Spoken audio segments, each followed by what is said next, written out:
안녕하십니까. 이 양반이 궁금하다 두 번째 시간. 제가 아는 사람 중에 제일 스케이트보드를 잘하는 사람, 스케이트보드는 불러왔습니다. 자기소개 한번 해주시죠. 네. 저는 스케이트보드 이거저거 하다가 지금 이제 회사 생활 열심히 하고 있는 이원석이라고 합니다. 진짜 모시기 힘든 분이에요. 에이. 제가 야근이 많았었지만 이제는 좀 야근이 줄어서 네. 지금 다니는 회사도 얘기해 주실 수 있어요? 지금요? 지금은 네 최근에 한 2달 정도 됐는데 하이피스트에 들어가게 돼가지고 네. 하이피스트에서 일하고 있습니다. 기획자. 하이피스트에서는 브랜드 파트너십이라는 파트에서 네 일하고 있습니다. 역시 외국계 회사 이름이 간지나요. 그쵸, 하는 일은 뭐 비슷한 거 아시죠? 네. 제가 맨날 이제 궁금했던 게 있거든요. 네. 근데 궁금했던 거를 형님한테 물어보려고 나와달라고 부탁을 했는데 우선 저희가 어떻게 알게 됐죠? 그쵸. 어떻게 알게 됐어요? 언제쯤이었죠? 제가 와이프 통해서. 제가 기억났어요. 이제 형수님이라고 해야 되죠?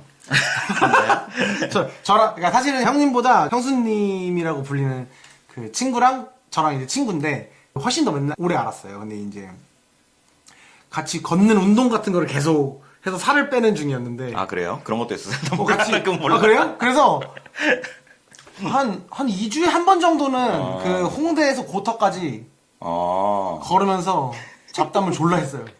원래는 그냥 한강 고수부지 같은 데서 만나서 걸었거든요.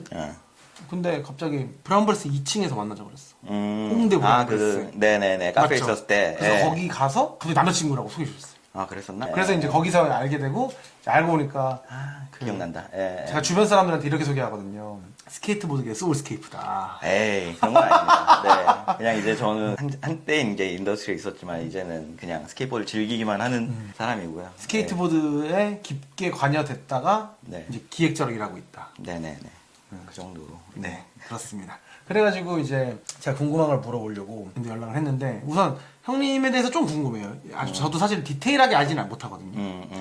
친구 남편이니까. 그렇죠. 네, 뭐 이렇게 항상 또 막 이런 네. 파티 같은 데서 만나고. 그러니까요. 그리고 팝업에서 만나고. 잘 지내셨죠? 이런 사이여가지고. 네. 또 아시죠? 비즈니스 사이?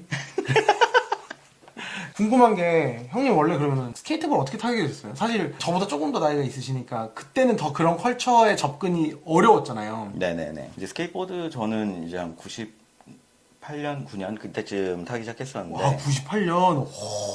근데 이제 저도 늦게 탄 편이에요. 그럼 몇 살이에요 그때가? 저 고2, 3 뭐 이럴 때니까. 네. 2살, 3살 급. 조용히 그런가요? 해. 나이 얘기하지 마 너는. 어쨌든. 네. 그때 이제 중학교 이제 한 3학년 때부터 이제 홍대 클럽 같은 데 많이 갔었어요. 네. 이런 MB나 이런 이런 데 클럽이 아니라. 아니죠? 네네네네네. 이제 펑크나 저는 그때 하드코어나 약간 이런 음악들 많이 좋아하고 그랬어가지고 이제 그때 막 무슨 클럽이었어요? 그때 많이 다녔었던 데는 드럭 드럭. 많이 다녔었고 그리고 이대에 또 하드코어라는 또 클럽이 있었었고 뭐 많이 다녔어요. 옛날에는 또 돈이 없고 그러니까 서브라는 잡지가 있었거든요. 거기에 보면 이제 무슨 잡지예요? 그냥 이제 성문영 씨라고 음악평론가 그 분이 있는데 이제 그분이 이제 편집장으로 계시는 얼터너티브나 이제 모던 락을 주제로 한 옛날에 핫뮤직이나 뭐 이런 건 되게 메탈 막 으악 막 이런 거였는데 그 전에 또 다른 그런 잡지가 있었군요. 네네네 이제 새로운 주류의 음악이 나오기 시작하면서 나오기 시작했던 잡지가 있었어. 서브라는 잡지가 있었는데 네 하여간 거기에 보면은 이제 월마다 이제 클럽 무료 티켓이 있었어요. 와, 네네네. 오, 신기하다.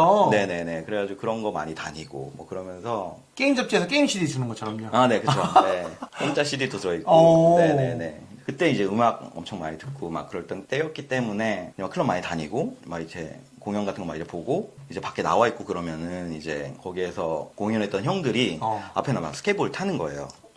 그때 막 이제 그런 펑크 음악 근데 또 이제 이게 스케이트 펑크래. 그때 한창 막 팝펑크나 막 이런 빠른 펑크 음악 유행하면서 이제 그 장르를 좀 더 이제 막 더 드럼 달리고 약간 이렇게 하는 펑크를 스케이트 펑크라고 했었고. 엄청 세분화돼 있었군요. 네네네. 뭐 근데 그런 이제 음악 하는 형들이 이제 진짜로 스케이트보드를 많이 타고 그런 형들이 이제 보드 타는 거 보면서 형 이런 거 어디서 사요? 형 티셔츠 어디서 사요? 막 이제 이런 걸 물어보면서 이제 그때 이제 처음으로 이태원을 가가지고 어머니한테 뭐 학습지 산다고 돈 이렇게 모아가지고 가서 스케이트보드를 그때 아니라 가서 사진 않았구나. 맨 처음 이제 그런데 가서 티셔츠 같은 거 먼저 사다가 네. 그 인터넷 하이텔? 하이텔. 아이고. 너무 이제 이게 아이고. 얘기가 차차. 너무 올드하게 아니. 같은데, 네. 졸라 근본 있어 보여. 그렇게 오래, 네, 됐네요. 네, 그래서 그런 데서 이제 중고로 이제 처음으로 사가지고 시작을 했었고, 네, 그때부터 사기 시작했어요. 그러면은 그 스케이트보드 타는 사람이 직업은 아니었잖아요. 그쵸. 그럼 네. 그때 고등학생 때 스케이트보드를 타고, 네, 그럼 대학교도 가고, 그쵸. 그리고 취직도 하고 막 그랬어요. 아, 대학교 그럼. 전공은 뭐였어요? 전자통신이었고, 그렇기 때문에 뭐 사실 제대로 알지도 못해요. 그냥 그때는 약간 저는 좀 약간 한번 봐시면 약간 씹덕. 약간 예 완전 그냥 못 태어나오는 약간 그래가지고 약간 그때 한때 이제 음악 막 빠질 때는 막 CD 모으는 거 막 으악 막 매주 막 땡땡이 치고 맨날 클럽 가고 그랬던 그 에너지가 이제 완전히 다 스케이트보드 쏠리면서 그때 이제 스케이트보드만 뭐 타고 댕기고 뭐 그런 거의 그러다 보니까 뭐 사실 학교 생활은 제대로 못했었고 거의 스케이트보드만 타고 댕기고 그랬던 것 같아요. 대학교 졸업은 했군요, 그래도. 네. 어찌어찌? 네. 취직을 하려면 그래도 네, 한국에 네, 아직은 4년제는 나와야 근데 돼요. 사실 저는 막 취직을 하고 그런 것보다는 스케이트보드를 내 업으로 만들어야겠다. 네, 그게 저는 그때 당시에는 이제 가장 큰 목표였던 것 같아요. 그래가지고 야망이 있었군요. 네네네네. 그래가지고 맨 처음에 뭐였더라? 그래가지고 맨 처음에 이제 막 스케이트보드 브랜드도 했었고, 오. 네, 한 2004년쯤에 2004년. 리얼 선구자군요. 지금 다 무슨 스트릿 브랜드 한다 그러면 스케이트보드 이렇게 붙어있는 거 뭐 하잖아요. 2004년쯤에 스케이트보드 브랜드를 했었어요. 2004년부터 한 7년 정도까지 했었던 것 같고. 브랜드 이름 물어봐도 돼요? 위플런스라는 스케이트보드 브랜드. 위플런스? 네네네. 그때 이제 막 그 친구들이 막 그림도 그려주고 막 윤엽이라고. 윤협. 네. 전설의 작가. 뉴욕에서 이렇게 점점점 작가. 네네. 그때 윤엽이가 이제 저희 그림 데크 그래픽도 많이 그려주고 그때 이제 너가 우리의 아트 디렉터야. 약간 이래가지고 약간 티셔츠 그래픽. 팀이었네. 예. 그래가지고 같이 팀으로 같이 활동하고 막 계속 그러다가 이제 그때 카시나에서 네. 이제 스케이트샵을 열었었어요. 솔스틱스라는. 그래가지고 그때 이제 또 거기에서 일도 하고 그러다가 그때 친해진 형이 이제 있었는데 미국에서 이제 스케이트보더로 활동하던 네, 헤이리 형이라고 네. 로버트 림이라는 형이 있었는데 그 형이 이제 파이브보로라는 뉴욕 브랜드에서 스폰서를 받기 시작했었어요. LA에 사는 형이었는데. 그럼 스폰서 받는 급의 스케이트보드였군요. 네네네. 그 당시에 엄청 귀했겠네요. 그쵸. 예. 근데 그 형은 이제 완전히 미국인이고. 미국인. 네네네. 근데 이제 한국에 피가 있으니까 한국 왔다 갔다 하면서 친해져가지고 이제 그때 계속 연락하고 지내던 형이었는데 이제 그때 이제 LA에서 있으면서 이제 뉴욕 브랜드 팀으로서 활동하다 보니까 아무래도 이제 프로가 되려면 뉴욕으로 가야 될 것 같다. 나 그래도 혼자 갈 것 같은데 너도 올래? 그래가지고 그때는 뭔가 이렇게 꽂혀가지고 저도 그냥 갔어요 그때 뉴욕에. 네. 그게 몇 살이에요? 그게 몇 살 때냐? 2007년이었으니까 그것도 이제 한 20대 중후반? 네, 26, 7 그때쯤이었어요. 프로가 되겠다고 스케이트보드. 아니요, 저는 근데 저는 가는 김에 간다. 아니요, 저는 이제 스케이트보드로 어쨌든 먹고 사는 게 어쨌든 제 꿈이었고 그때는 막 이제 어린 마음에는 막 그런 거 있잖아요. 막 한국은 진짜 이래서 안 되고. 안 돼요. 네. 알죠. 네. 저 되게 좋아해요. 그 마인드. 근데 저는 그래서 한 뉴욕에 한 5년 정도 있었는데 일단 처음에 이제 뭐 그 형도 이제 갑자기 LA에서 뉴욕에 갑자기 와서 먹고 막 살려니까 그 형도 완전히 뉴욕에 아무것도 없었던 상태였고 저도 이제 저는 미국에 처음 가는 거였어요. 영어를 할 줄 알았어요?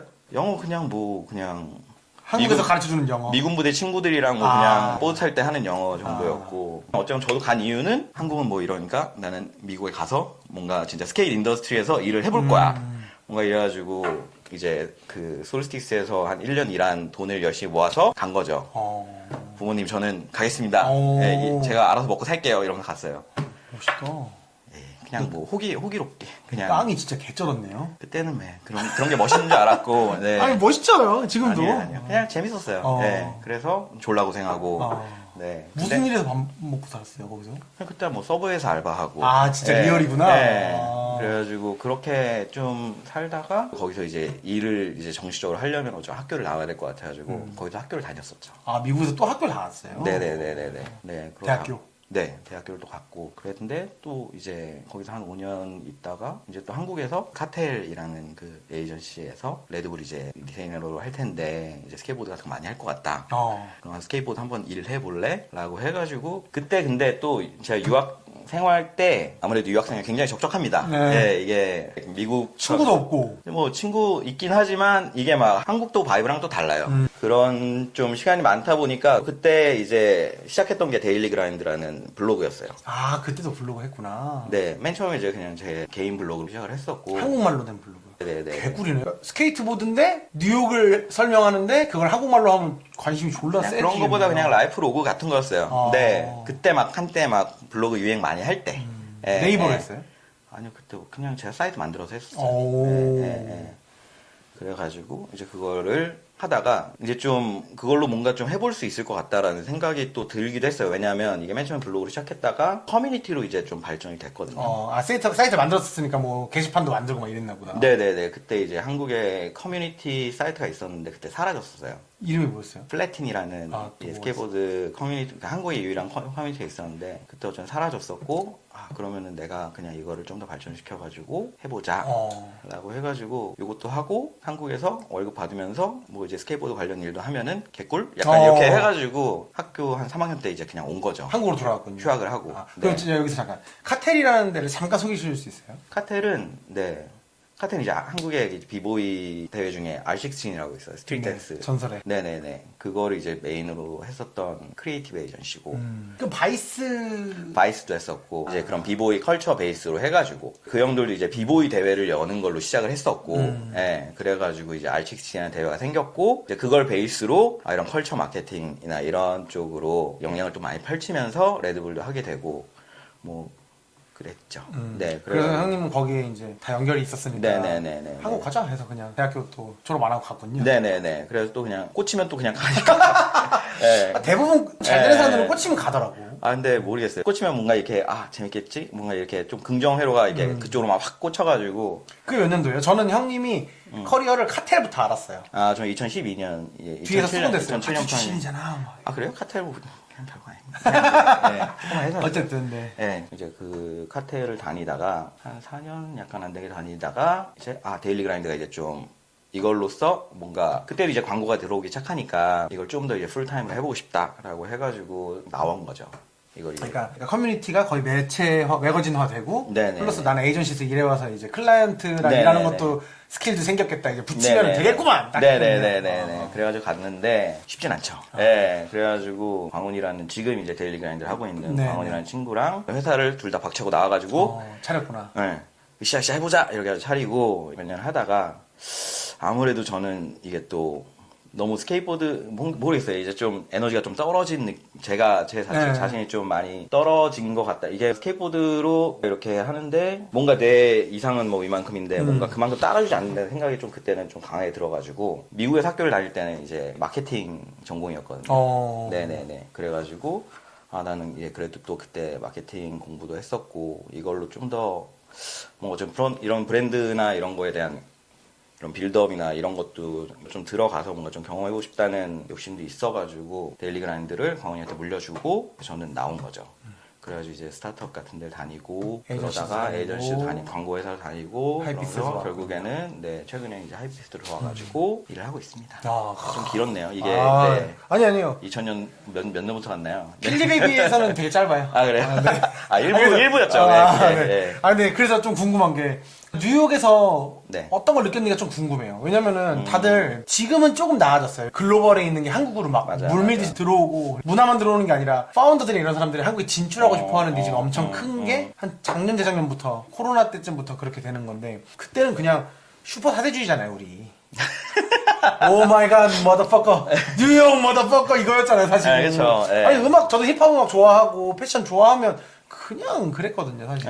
그쵸. 저도 그런 거를 이제 진짜로 좀 겪어보고 싶었고, 어쨌든 저도 미제를 사랑하는 사람으로서 그러니까요. 진짜로 가보고 싶었고, 저는 즐거웠어요. 네, 굉장히 지금 돌아보면 어쨌건 그때만 딱 겪을 수 있던 시간이었던 것 같고, 근데 결국에는 저는 이제 5년 살아보면서 느낀 거는 사실 환경이 중요한 건 아니라 내가 잘해야 된다. 자기 살기 나름이다. 내가 경솔했다. 약간 이랬는데 어쨌건 저도 근데 또 그때 가지 않았다면은 뭐 아 씨발 한국 약간 이런 느낌으로 계속 살았을 거니까 오히려 저는 네 또 즐거웠던 것 같아요. 네. 그 아니, 시간이 네. 영어 못하는 제 입장에서는 네. 형님 그 5년 동안 영어 할 줄 알아지어서 온 것만으로 부러워. 아니요 그렇다고 뭐 해서 제가 막 영어를 엄청나게 플루언트하게 하진 않습니다. 네. 아, 그러면 좀 궁금한 게 네. 이제 스케이트보드 컬처가 뉴욕이랑 서울이랑 많이 네. 달라요? 많이 다르죠. 네. 어떻게 다른지 설명해 줄 수 있어요? 일단은 그 제일 큰 거는 그건 것 같아요. 어쨌건 미국이라는 땅에서 이제 스케이트보드를 타는 거랑 한국에서 타는 거랑은 지금은 좀 많이 SNS가 많이 활성화되고 그러면서 많이 달라졌지만 이제 사실 그렇게 된 것도 사실 최근 몇 년 얼마 안 아니고 됐죠. 거기서는 뭔가 이렇게 열심히 타고 브랜드에서 스폰서를 해준다거나 뭔가 그런 기회로 열리는 게 있기 때문에 애들이 온전하게 이거를 자신의 시간을 더 열심히 투자하고 뭔가 더 내 몸을 던지고 그렇게 해서 기회로 연결되는 경우가 많이 있어요. 뭐 토니호크라던가 예, 진짜로 유명인이 되고 누구나 얘기를 하면 누구나 알 수 있는 그런 사람이 되는 그런 기회로 연결되는 경우가 많은데 사실 이제 한국 같은 경우에는 아직까지는 그렇게 막 열린 경우가 없기 때문에 네. 지금 와서도 지금도 뭐 지금 어쩌면 뭐 우리나라 친구들 멋있는 친구들 많고 하지만 아직까지 세계적으로 주목받는 아직 그런 스케이터까지는 아직은 없는 것 같아요. 그게 결국에는 그러니까 그걸 존나 열심히 해도 소용이 없다. 그러니까 성과가 좀 한정적이다. 그쵸. 그래 왔죠. 지금은. 근데 이제 어쨌건 간에 지금은 좀 환경이 많이 달라진 게 어쩌면 이게 스케이트보드라는 게 올림픽 종목이 됐고 그러니까요. 그렇게 되다 보니까 이제 그런 걸로 대학을 가는 친구들도 생기고 근데 사실 뭐가 더 잘 된 거고 뭐 그거는 이제 각자의 주관 차이니까 어쨌건 스케이트보드를 열심히 탔을 때 다른 방향에서의 기회도 또 많이 생겨나고 있으니까 좀 기회는 어쩌면 최근 들어서 많이 계속해서 생겨나고 있는 것 같아요. 네, 저희 사실 업계가 비슷하잖아요. 네, 이제 그렇죠, 그렇죠. 브랜드들의 일을 해주는 좀 크리에이티브한 브랜드들의 일을 해주는 크리에이티브 에이전시의 일들을 둘 다 경험을 해봤고 하고 있는데 그 사실 스케이트보더도 그렇고 뭐 뮤지션 출신들도 그렇고 사실 뮤지션은 음악을 잘하면 음악으로 나가면 되는데 음악 하다가 중간에 스탑하더라도 그 문화와 연관된 인프라라든지 아니면 이해도를 바탕으로 자기가 마케팅 일을 하는 쪽 하는 거 기획자 일을 하는 사람들 되게 많잖아요.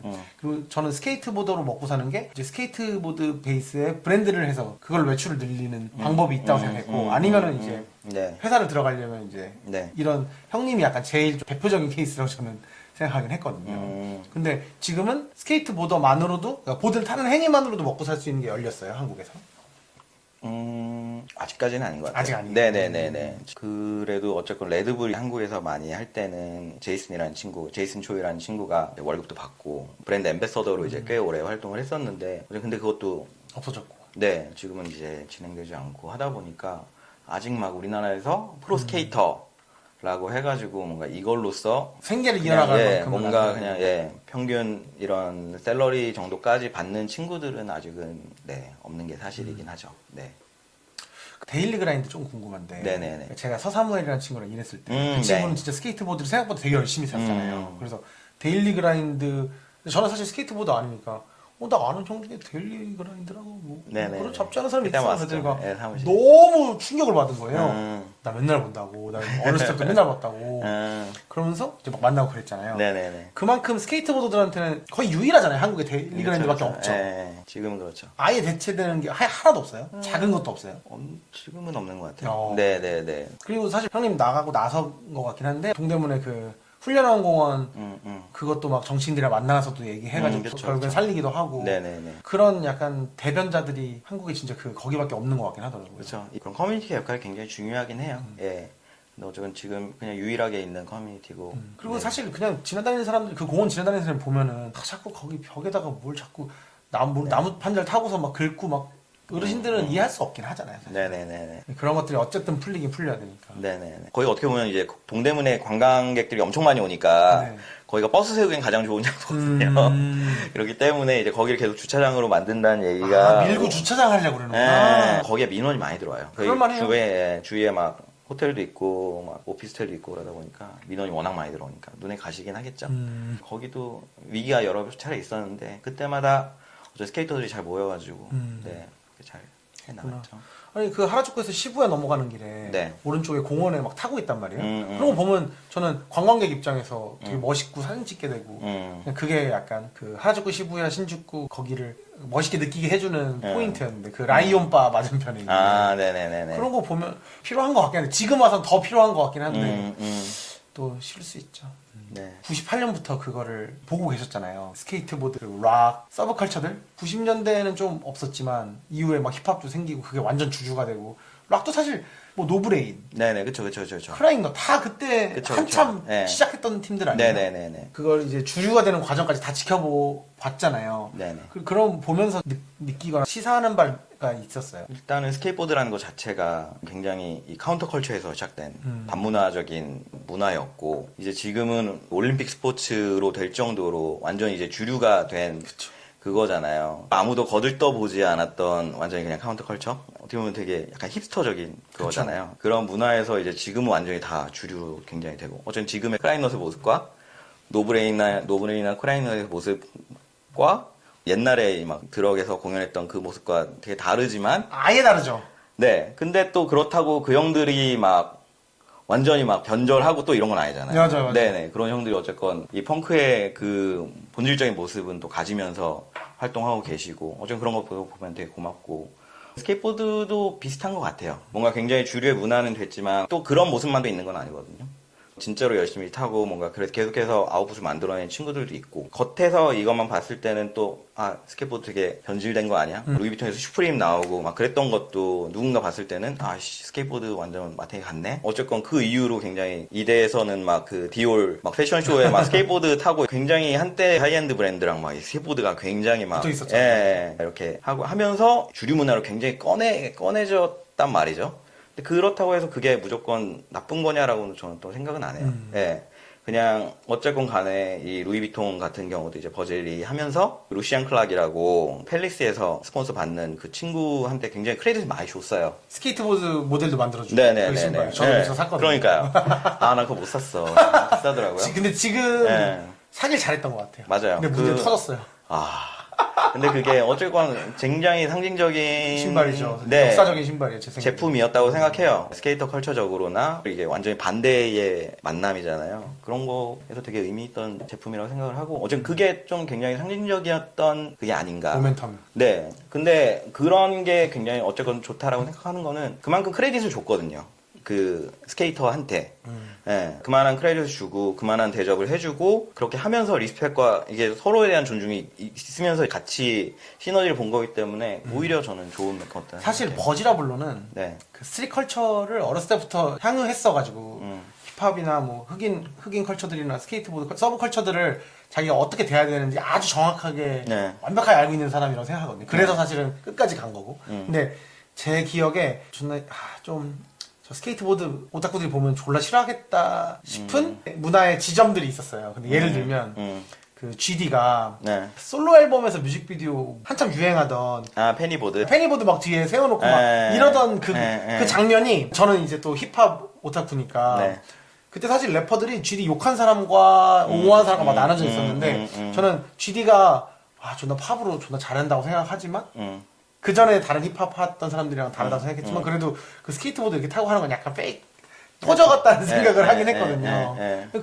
그런 거는 좀 약간 다르잖아요. 버지라블로의 사례랑. 그땐 주변에서 엄청 욕했죠. 그렇죠. 그런 거는 이제 그냥 GD가 뭐 스케이트보드 타가지고 페니보드가 많이 팔리고 이런 거는 사실 스케이트보드 컬처랑은 전혀 관계없는 일이거든요. 그러니까요. 예, 그냥 페니보드 수입하는 사람들이나 뭐 그런 데가 잘 되는 거지. 스케이트보드에서 돌려받는 크레딧은 아무것도 없는 거거든요. 그쵸. 네, 그렇기 때문에 뭐 사실 그냥 그런 거야말로 좀 어떻게 보면 되게 안타까운 거라고 생각해요. 뭐, 예. 그런 사례는 없나요? 페니로 시작해서 스케이트보드를 열심히 타겠다는 사례? 있는 것 같기도 하고. 네. 그 정도의 근데 또 긍정적인 그쵸. 그런 긍정적인 면도 있다고는 생각이 들어요. 어쨌건 어쨌든 그걸로 인해서 많은 사람들이 유입이 됐고, 그 중에서 일부는 이제 그걸로 시작하는 그런 계기가 됐을 수도 있으니까. 그쵸. 네. 그런 부분에서 긍정적이지만. 네. MC몽 듣고 힙합으로 들어오는 사람처럼. 맞아요. 그치. 네. 이제 형님을 불러오는 거에서의 그 주제가 뭐였냐면은, 스케이트보드는 왜 시대정신이 되었는가 문장을 쓰면서 연락을 하게 됐어요. 사실 스케이트보드 시대정신이라는 게 사실 별게 아닌 거긴 한데, 그 패션이나 아트 쪽에서 네. 막 지금은 그 말을 잘 안 쓰는데 유스 컬처라고 하면서 막 그 고샤 루브첸스키나 뭐 베트몽이나 이런 브랜드들한테 이제 유스 컬처에서 영향을 받았다 막 이렇게 얘기하기도 하고 한참 그 단어가 되게 셀링이 잘 될 때가 있었잖아요. 네. 근데 그 거기에도 항상 스케이트보드가 있고 락에도 스케이트보드가 붙어 있고 패션에도 붙어 있고 힙합에는 막 퍼렐 윌리엄스가 스케이트보드 피하고 지금도 사실은 루이비통 그 자기가 루이비통 관련된 것만 올리는 계정이 파란 딱지 붙어 있는데 스케이트보드예요. 스케이트보드라는 단어 그대로의 계정이 퍼렐 거거든요. 샀는지 인스타가 줬는지 모르겠어요. 아 그래요? 네. 그게 퍼렐 거야? 그걸 퍼렐 거예요. 그래서 퍼렐이 자기가 루이비통 관련된 것만 올려요. 그리고 버지라블로가 프랑스 아틀리에에서 네. 점프하는 거 뭐라고 그러죠? 그 기술을? 알리? 알리 하는 거 올렸었단 말이에요. 나 타긴 탄다 이런 느낌으로 그런 거 다 결국에 사실 그 시대 정신을 얘기할 만큼 이렇게 관통하잖아요. 그리고 아까 얘기했던 GD 이런 것도 다 계속 멋있다고 생각하니까. 근데 그게 도대체 그걸 이런 문화에 있는 사람들이 스케이트보드를 왜 이렇게 멋있다고 생각하고 동경하는지가 저는 사실 제가 타는 사람은 아니고 저 롱보드 뛰어가지고 롱보드 안 쳐주잖아요. 예, 롱보드요. 그냥 다른 거라고 종목이라, 생각하죠. 예, 다른 종목이라고 생각하고. 저는 이제 막 맨날 클럽 다니고 그러다가 이제 스케이트보드를 알면 알수록 스케이트보드가 진짜로 다 들어있어요. 그런 예술, 음악, 뭐 영상, 디자인, 뭐 DIY 컬처, 서브컬처의 이런 요소 이런 것들이 어떻게 보면 되게 집약되어 있는 그런 문화이기 때문에 더 그런 것 같아요. 그러니까 주류에 반항하는 거나 아니면 네. 직접 뭔가를 만든다거나 패션적으로 막 멋있게 꾸미려고 하는 욕구나 이런 것들이 다 붙어 있는 걸까요? 네, 왜냐하면 그 스케이트보드의 그냥 제품만 봤을 때는 뭐 이런 데크에 있는 그래픽이라던가. 한가뜨게 그림 그려줬잖아요. 네네네네. 그리고 또 이제 스케이트보드를 이제 사가지고 이제 그걸 타려고 그러면은 이걸 또 자기가 직접 이렇게 그립 테이프도 자르고 자기가 직접 조립해서 만들어야 되는데 그것도 이제 그냥 평범하게 붙이면은 스팟에 나갔을 때 너무 평범해 보이니까 그런 거에서도 막 자기 멋을 부리는 예, 거야. 그리고 또 타다 보면은 또 자기의 모습을 또 남기고 싶으니까 영상 같은 것도 찍게 되고 비디오 속에 멋있는 스케이터가 있으면은 저 형처럼 입고 싶은데 뭐 이러면 계속 또 그런 것도 쫓고 막 이렇게 해서 뭐 이렇게 계속 패션에도 관심을 갖게 되고 그리고 또 막 이런 비디오 같은 거 만들 때 영상을 만들어도 좋은 음악 같은 거, 뭐 이렇게 스케이트보드 비디오 같은 거 보면 계속 항상 그 시대에 가장 서브컬처적으로 멋있는 음악들이 항상 스케이트 비디오에 나와요. 예. 락에, 그러니까 뭐, 그, 얼터너티브 락 시대는 그거가. 네, 나오고. 막 빌트 스필, 막 다이너소어 주니어, 막 굉장히 이제 스케이트보드의 상징적인 이런 뮤지션이 있어요. 그런 뮤지션들이 항상 존재해왔고 그런 음악들을 또 계속해서 찾아보게 되고 뭔가 그런 식으로 뭔가 서브컬처의 집합체 같은 거기 때문에 더 소중하게 사람들이 생각하고 그런 게 아닐까. 그거 아니에요? 힙합이나 락이나 이런 사람들은 열심히 하면 보상을 빡세게 받는데, 잘 받는데, 특히 미국은. 스케이트보드는 한계가 엄청 명확하잖아요. 그래서, 넌 그런데도 그치. 이걸 존나 열심히 해? 그치. 멋있어. 그러니까 더 멋있는 거고. 그렇게 네. 생각하는 것도 있는 것 같아요. 네네네. 이 스케일렛이라는 말이 있어요. 이게 쥐 같다고. 스케이트 타는 쥐새끼? 네.